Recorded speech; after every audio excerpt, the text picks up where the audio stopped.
हम लगातार आपको अपडेट दे रहे हैं क्या चल रहा है सतना से। इस बीच एक बड़ा अपडेट आपको दे देते हैं। काउंटिंग सेंटर से बाहर आ गई है बीजेपी की प्रत्याशी प्रतिमा बागरी और यह बताता है पूजा कि इस समय प्रतिमा बागरी की स्थिति ठीक नहीं है। बिल्कुल, और सेंटर में आज नहीं दिखा है बीजेपी का कोई भी बड़ा नेता। कांग्रेस कार्यकर्ताओं ने हालांकि जश्न वहां पर मनाया, सेंटर के बाहर डीजे चलाकर जश्न मनाया गया। मृदुल, बिल्कुल यही उपचुनाव की तस्वीर है। रैगांव में कुछ अलग है, जोबट में कुछ अलग है, पृथ्वीपुर में कुछ अलग तस्वीर नजर आ रही है। दो तस्वीरें इस समय टीवी स्क्रीन पर आपके सामने है। रैगांव में भारतीय जनता पार्टी की जो प्रत्याशी रही, जिन्होंने खूब मेहनत की, वो तस्वीरों में है प्रतिमा बागरी। लेकिन जब जनता का आशीर्वाद नहीं मिला और वोटों से पीछे चल रही थी तो तुरंत ही वो वहां से बाहर निकल जाती है। और उसके इतर दूसरी तस्वीर जहां कांग्रेस कार्यकर्ता जश्न मना रहे हैं जाहिर तौर पर मृदुल। और ये तस्वीरें अलग अलग जगहों से भी मुझे लगता है कुछ देर में हमारे सामने होंगी, क्योंकि रैगांव में फिलहाल जब कांग्रेस पार्टी आगे चल रही है तो कांग्रेस के लिए ये जश्न का माहौल जरूर है रैगांव में।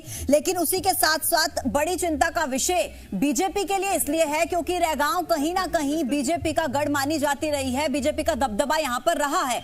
अब ऐसे में बाकी 3 सीटों पर भारतीय जनता पार्टी चूंकि आगे चल रही है, जश्न का माहौल बीजेपी के लिए भी है। लेकिन फिलहाल ये तस्वीरें बेहद महत्वपूर्ण तस्वीरें हैं क्योंकि उपचुनाव के नतीजे हालांकि अभी पूर्ण तरीके से घोषित नहीं हुए हैं। धीरे धीरे रुझान सामने आ रहे हैं, तस्वीर हालांकि क्लियर होती जा रही है।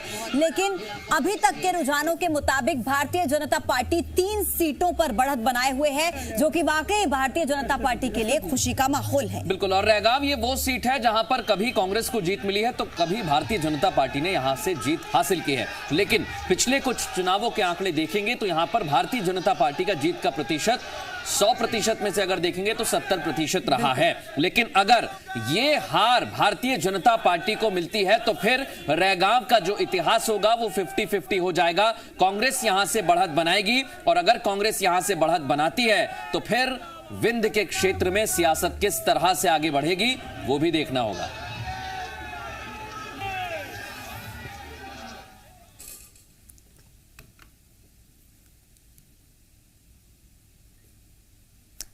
तो देखिए, जिस तरह से उपचुनाव के रुझान आ रहे हैं उसके बाद बीजेपी में अब जश्न का दौर शुरू हो गया है। कहीं मिठाइयां बांटी जा रही हैं तो कहीं पटाखे फोड़े जा रहे हैं। बिल्कुल, ये तस्वीरें सामने आई हैं भोपाल से, जहां पर एक दूसरे को मिठाई खिलाते नजर आए हैं प्रदेश अध्यक्ष वीडी शर्मा, मुख्यमंत्री शिवराज सिंह चौहान। आप देखिए, उससे पहले तमाम जो प्रवक्ता हैं, तमाम जो संगठन के नेता हैं, मंत्री हैं, उनके साथ में दिवाली से पहले ही धनतेरस की बधाई भी एक दूसरे को दी, फुलझड़ियां यहां पर जलाई और मिठाइयां एक दूसरे को खिलाई। और जोबट में भारतीय जनता पार्टी कार्यालय के बाहर पटाखे फोड़े गए। तो ये तस्वीर भारतीय जनता पार्टी के लिए बहुत सुखद है। धनतेरस पर ही भारतीय जनता पार्टी के खेमे में दिवाली मनाई जा रही है। जाहिर सी बात है मृदुल, खुशी का दिन भारतीय जनता पार्टी के लिए, क्योंकि मुझे लगता है चुनाव उनके लिए बहुत बड़ी चुनौती भी रहे थे। जिस तरीके से महंगाई के मुद्दे को कांग्रेस ने काफी ज्यादा हावी किया था इस बार, और कहीं ना कहीं लग रहा था कि मुकाबला कड़ा रहने वाला है दोनों पार्टियों के बीच और किसी के लिए भी आसान नहीं था। हालांकि रैगांव की जिस सीट पर कांग्रेस आगे चल रही है वहां पर कांग्रेस पार्टी के लिए भी मुकाबला जो है मृदुल बिल्कुल आसान नहीं था। लेकिन फिलहाल दोनों ही पार्टियां अपनी अपनी जीत के लिए यहां पर जश्न मनाती हुई जरूर नजर आ रही हैं। बिल्कुल, ये आसान नहीं था कांग्रेस के लिए भी, लेकिन अब की जो तस्वीर आप देख रहे हैं वो बहुत कुछ बताती है, वो बहुत कुछ दर्शाती है। और आज की जो तस्वीर इस समय नजर आ रही है चुनावों में, वो भारतीय जनता पार्टी के लिए बहुत अच्छी है। आने वाले समय में भारतीय जनता पार्टी को इसका फायदा भी मिलेगा।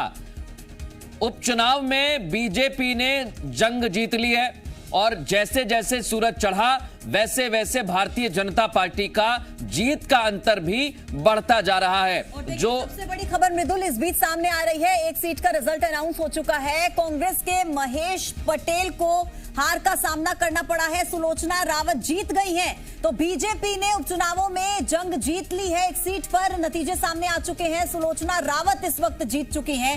ये इस वक्त का सबसे बड़ा अपडेट हम आप तक पहुंचा रहे हैं। बिल्कुल, ये वो सीट है जहां पर कांग्रेस का गढ़ रहा।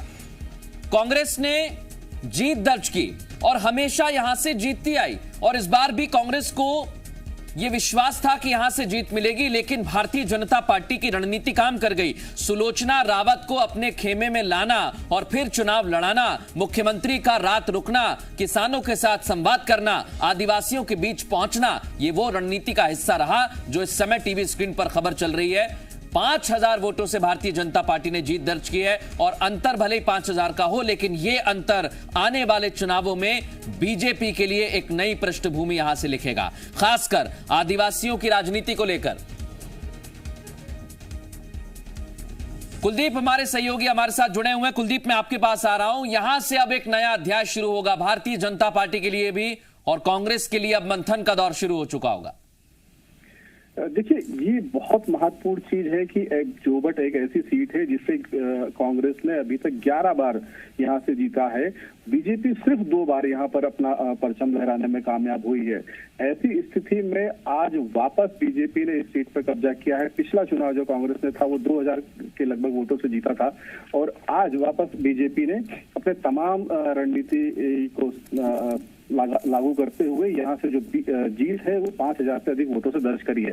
सुलोचना रावत को बीजेपी में शामिल करना कांग्रेस बीजेपी के लिए एक निर्णायक निर्णय साबित हुआ है, जिसकी वजह से बीजेपी ने इस सीट पर अपना कब्जा जमाया है। जी बिल्कुल कुलदीप, एक चीज और मैं जानना चाहूंगा, क्योंकि जितने भी राउंड हुए हैं यहां पर, हमने 18 से 19 राउंड में देखा था कि भारतीय जनता पार्टी हर राउंड जीती, सिर्फ एक राउंड कांग्रेस जीती। आखिर में क्या रही राउंडों की स्थिति? देखिए, ये अगर राउंड की बात करें तो 30 राउंड में से शुरू के 20-22 राउंड तक बीजेपी लगातार लीड रहती रही, और ये लीड बीजेपी की बढ़कर लगभग 13,000 तक हुई थी।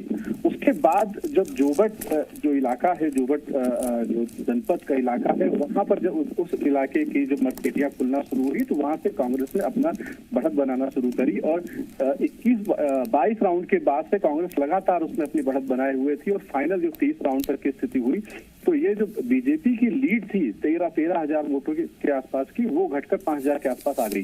तो ये कहा जाए कि इस पूरी जो रणनीति है, पूरा इलाका जो है, वहां पर अगर एक आदमी का मैं नाम लेना चाहूं जिसकी वजह से बहुत बड़ा असर बीजेपी की जीत में था, तो वो माधो सिंह डावर थे। माधो सिंह डावर बीजेपी के पूर्व विधायक थे, और इस बार उनको ही टिकट दिया जाना था। पहले ये स्थिति हुई कि माधो सिंह डावर के जो समर्थक है वो विद्रोह कर देंगे। उन्होंने बहुत विरोध भी किया इस चीज का सुलोचना के बीजेपी में शामिल होने के बाद, लेकिन उसके बाद खुद शिवराज सिंह जी ने और वीडी शर्मा जी ने इस चीज को संभाला, मोर्चा संभाला, माधो सिंह डावर को अपने भरोसे में लिया और उनकी पूरी टीम को काम पर लगाया गया, जिसका परिणाम था कि यहाँ जो पूरी जो 13,000 की जो लीड थी वो भावरा और उसके आसपास के इलाकों के ही थी, जहां पर माधो सिंह डावर का अपना वर्चस्व है। तो ये बहुत महत्वपूर्ण चीज है कि अगर समय रहते इस पूरे जो विद्रोह था, माधो सिंह डावर के समर्थकों का विद्रोह जो था, उसको अगर काबू में नहीं किया गया होता तो शायद बीजेपी के लिए ये जीत आसान नहीं होती। जी बिल्कुल, चलिए बहुत शुक्रिया आपका अपडेट्स के लिए। तो देखिए, फिलहाल जोबट के लिए जो स्थिति थी वो क्लियर हो चुकी है, भारतीय जनता पार्टी ने वहां से जीत हासिल कर ली है। बिल्कुल, जोबट सुलोचना रावत की तस्वीर आप देखिए, गले में माला पहनी हुई है और यह जीत की माला है, और यहां से अगर भारतीय जनता पार्टी को जीत मिली है, जैसा हमारे सहयोगी बता रहे थे कि बहुत सारे ऐसे वक्त में, कम वक्त में पार्टी को बहुत सारे फैसले लेने थे, और उसमें एक महत्वपूर्ण फैसला सुलोचना रावत को पार्टी ज्वाइन कराना, फिर टिकट देना। भारतीय जनता पार्टी के सामने चुनौतियां थीं, लेकिन उन्हीं चुनौतियों को पार करके ये जीत हासिल की है। और हमारे सहयोगी इस समय हमारे साथ जुड़े हुए हैं, सीधे उनका रुख करेंगे। अलग अलग सीटों से हर अपडेट हम तक हमारे सहयोगी पहुंचा रहे हैं, और इस वक्त आशीष अग्रवाल जी भी हमारे साथ जुड़े हुए हैं, प्रवक्ता हैं भारतीय जनता पार्टी के। अजीत सिंह हमारे साथ जुड़ गए हैं, प्रवक्ता हैं कांग्रेस पार्टी के। वो 2 मेहमान भी हमारे साथ जुड़े हुए हैं। सबसे पहले मैं आशीष जी आपके पास आ रहा हूं। सर, बहुत खुशी होगी, आज तो जीत मिल गई है, और वो सीट जीती आपने जो जीतना थोड़ा सा कठिन माना जा रहा था। बिल्कुल, ये टीम भाजपा की जीत है, और हर जीत कुछ परसेप्शंस को स्ट्रांग करती है और कुछ को वीक। तो ये जो हमारा पॉलिटिक्स ऑफ डेवलपमेंट का परसेप्शन है, ये जीत और उसको स्ट्रांग करती है। जो हमारी डायनेस्टी और नेपोटिज्म की पॉलिटिक्स का विरोध है, ये उसको और मजबूत करती है। और अंत में ये जो बेनिफिशियरी पॉलिटिक्स है, जनता के अंतिम पंक्ति में खड़े हुए व्यक्ति के जीवन में बदलाव लाने वाली योजनाओं को अगर सरकारें लाएंगी तो जनता दोनों हाथ खोल के उसका समर्थन करेगी। ये उस परसेप्शन को भी स्ट्रांग करती है। तो ये जीत हमारे बूथ स्तर के कार्यकर्ता की जीत है, हमारे नेतृत्व के परिश्रम की पराकाष्ठा की जीत है, और निश्चित निश्चित ही ये बहुत प्रोत्साहन देने वाली जीत है। चलिए, जीत पर तो बहुत सारी आपने चीजें बताई कि आपके लिए फायदेमंद रही, लेकिन हार पर क्या कहेंगे? रैगांव हारना, आपके खाते से एक सीट ले गए कांग्रेसी, और बड़ी सीट है वो विंध्य की सियासत को अब नए समीकरण वहां पर नजर आएंगे हमें। नहीं, देखिए, भाजपा हर जीत और हर हार की समीक्षा करती है, तो निश्चित ही अभी हम उस सीट पर पीछे चल रहे हैं, और अगर अंतोगत परिणाम भी कुछ ऐसे ही रहते हैं तो प्रत्याशी सर जा चुकी हैं, आशीष जी की जाएगी। प्रतिमा बागरी वहां से निकल गई हैं, उन्होंने तो हार मान ली है। ठीक है, इसीलिए मैंने कहा जब फाइनल डिसीजन आ जाएगा तो भारतीय जनता पार्टी जीती हुई सीटों का भी समीक्षा करेगी और उससे भी कुछ ना कुछ सीखने का प्रयास करेगी। तो वहां पर कहां कमी रह गई, कहां संगठनात्मक चूक रही, कहां पर जनता में सही मैसेज पहुंचाने में कमी रह गई, इस पर पूरा विचार किया जाएगा, समीक्षा की जाएगी। परंतु 4 में से 3 सीटें जीत के गांव, गरीब, किसान और एक आम जनता ने यह तय कर दिया है कि उसको शिवराज सिंह जी की सरकार पसंद है और भारतीय जनता पार्टी के बूथ स्तर तक के कार्यकर्ता की मेहनत सफल हुई है। चलिए ठीक है आशीष जी, बहुत बहुत आपको बधाई हो पहले तो जोबट सीट जीतने पर। अजीत जी का भी एक रिएक्शन इस पर ले लेते हैं। अजीत जी, कांग्रेस पार्टी दावा कर रही थी कि 4 सीटें हम जीतेंगे, महंगाई के मुद्दे को जोर शोर से आपने उठाया, बेरोजगारी के मुद्दे को उठाया, स्थानीय मुद्दों को आपने उठाया, लेकिन फिलहाल जोबट की स्थिति तो क्लियर हो ही चुकी है और बाकी सीटों पर भी कांग्रेस की स्थिति बहुत ज्यादा अच्छी नजर नहीं आ रही है।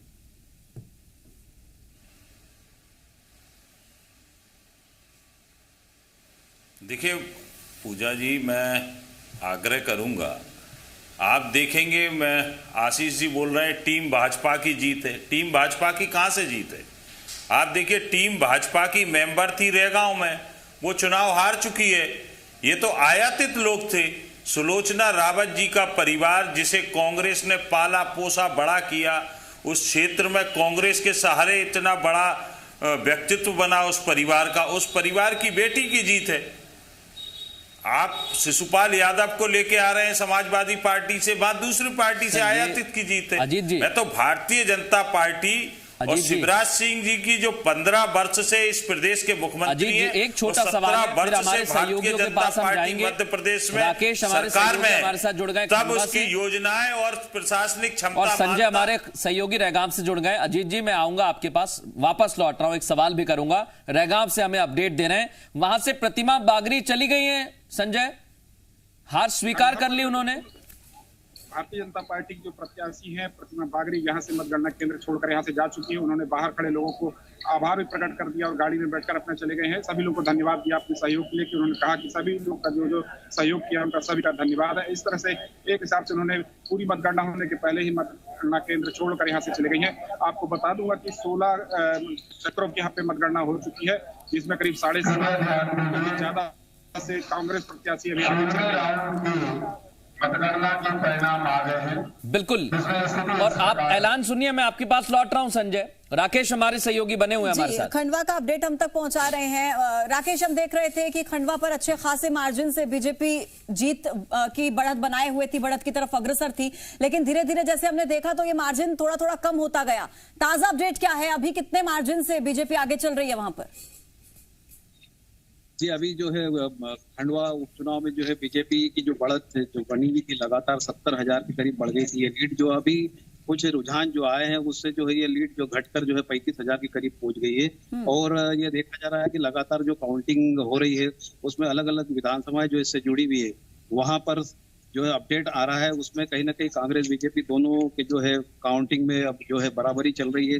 कहीं पर माइनस हो रहे हैं तो कहीं प्लस हो रहे हैं। इसे लेकर जो है लगातार जो है रुझान कम ज्यादा होते जा रहे हैं। 35,000 का अंतर क्या लगता है राकेश? अभी कितने राउंड बाकी हैं और कितनी मुश्किल हो सकती है? अभी तक जो राउंड है वो 20 राउंड के करीब की जो है ईवीएम खुल चुकी है, और उसके जो रुझान है उस अनुसार अभी 35,000 के से आगे जो है भाजपा प्रत्याशी ज्ञानेश्वर पाटिल आगे चल रहे हैं। और 4 राउंड की और मतगणना होनी है, जिसको लेकर कहीं ना कहीं अब ये जीत निश्चित रूप से बीजेपी के पाले में होगी। मगर ये जो जिस प्रकार से लीड जो थी वो कहीं ना कहीं अब कम बीजेपी के खाते में होगी, मगर कहीं ना कहीं भाजपा की ही जीत के कयास लगाए जा रहे हैं। चलिए मैं एक बार संजय से सवाल कर लेती हूँ रैगांव को लेकर। संजय, हालांकि तस्वीर अभी क्लियर होनी बाकी थी, लेकिन जिस तरीके से प्रतिमा बागरी वहां से चली गई हैं, उन्होंने हार स्वीकार कर ली है, इस बात का जिक्र हम भी कर रहे हैं, लेकिन कल्पना वर्मा का रिएक्शन वहां पर क्या है? क्योंकि हमने कल्पना वर्मा को जिस तरीके से देखा, ईवीएम के बाहर वो बैठी रही, सुरक्षा के लिए वो वहां पर तमाम इंतजाम देखती रही, क्योंकि पहले भी लगातार कांग्रेस की तरफ से आरोप लगाए जा रहे थे। अब तक कोई रिएक्शन कल्पना वर्मा की तरफ से दिया गया है क्या इस पर? आपको बताना चाहूंगा, सुबह जब आई थी तभी कॉन्फिडेंट थी। उनका कहना था कि जो हमको जनता का आशीर्वाद मिला है उस पर हमको पूरा भरोसा है और पूरी तरीके से हम आश्वस्त हैं अपनी जीत को लेकर। इसलिए वो लगातार कहीं पे भी किसी तरह की लापरवाही न बरतने के मूड में थी। इसलिए उन्होंने ईवीएम के बाहर भी अपनी चौकसी की थी और यहाँ पर भी सवेरे से वो पहुंच गई थी और कांग्रेस के जो नेता थे उनके साथ यहाँ पर पहुंच गए थे। लेकिन एक बात इस और बताना चाहूंगा कि भाजपा कहीं न कहीं इसमें कॉन्फिडेंस उनका कम नजर आ रहा था। इसलिए ही भारतीय जनता पार्टी के जितने बड़े नेता थे आज वो ये मतगणना केंद्र में सुबह से नजर नहीं आए। केवल प्रत्याशी और जिलाध्यक्ष के अलावा कोई बड़ा ऐसा नेता नजर नहीं आया कि जो कि उनके साथ नजर आए। जबकि जो रैगांव, बिल्कुल संजय, और ये तस्वीर जो है वक्त पर बदलती रही। जो कॉन्फिडेंस हमें नजर आया, मैं अजीत जी आपके पास आ रहा हूं। रैगांव वो सीट है जहां पर आप इलेक्शन कमीशन से शिकायत करने पहुंचे। कल्पना वर्मा इतनी कॉन्फिडेंट थी कि वो सांसद जब पहुंचते हैं जनपद सदस्य के घर पर तो पीछे पीछे पहुंच जाती हैं। तो क्या ये आपको बहुत ऐसा लगा कि इस सीट पर बहुत ज्यादा ध्यान देना पड़ा, तब जाके आपके खाते में आती हुई नजर आ रही है?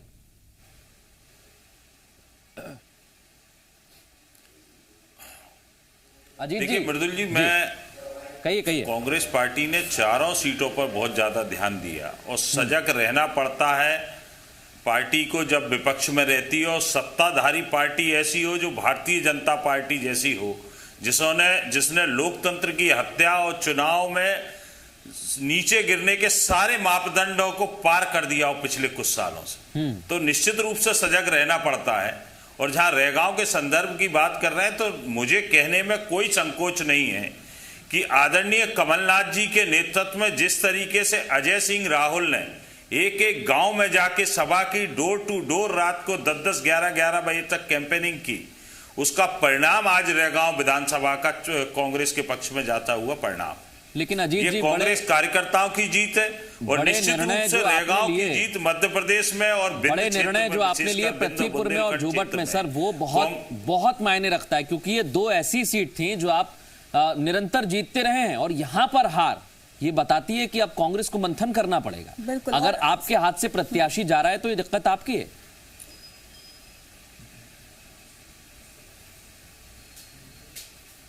देखिए, प्रत्याशी पृथ्वीपुर में कहा गया? पृथ्वीपुर में तो समाजवादी पार्टी से खरीद के लाए ये लोग। समस्या ये है ना कि भारतीय जनता पार्टी लड़ कहां रही है? 17 साल से भारतीय जनता पार्टी सत्ता में, 15 साल से शिवराज सिंह मुख्यमंत्री, एक कार्यकर्ता नहीं मिल रहा है इनको चुनाव लड़ाने के लिए भारतीय जनता पार्टी का। मैं मृदुल जी गौरवान्वित होकर कहता हूं, गर्व के साथ कहता हूं, मैं ऐसी पार्टी का सदस्य हूं जो अपने कार्यकर्ता का मान सम्मान रखती है और अपने कार्यकर्ता को चुनाव लड़ाती है। ये आयातित नहीं, दोनों विधानसभाओं में भारतीय जनता पार्टी का मूल कार्यकर्ता खत्म हो गया। आशीष जी समझते हैं अच्छी तरीके से, क्योंकि वो बनता है ना कि आखिर आप भारतीय जनता पार्टी पर ये आरोप लगा रहे हैं कि वो खरीद फरोख्त करते हैं। आप लोग अपने कार्यकर्ताओं पर ध्यान नहीं दे पाए, अपने नेताओं को नहीं संभाल पाए, ये कहीं ना कहीं आपकी भी तो कहीं ना कहीं कुछ कमी रह गई ना। आशीष जी कुछ कह रहे हैं, रिएक्शन? नहीं, ये खरीदना क्या होता है? मतलब ये जो पंजाब में सिद्धू को खरीद के लाए और ये कन्हैया कुमार को खरीद के लाए और जो जिग्नेश मेवाड़ी, पटेल, ये सब खरीद के लाए हैं क्या? अब खरीदने का आरोप लगाना बिना किसी तर्क के उस क्षेत्र की जनता का अपमान है और मतदाता का अपमान है। कम से कम इस जनमत को तो विनम्रता से स्वीकार है। ये जनमत ये लोग क्यों छोड़ के जा रहे हैं? ये आशीष जी, आपने कहा कि जनमत को स्वीकार करना होगा, आपको भी स्वीकार करना होगा, कांग्रेस को भी स्वीकार करना होगा।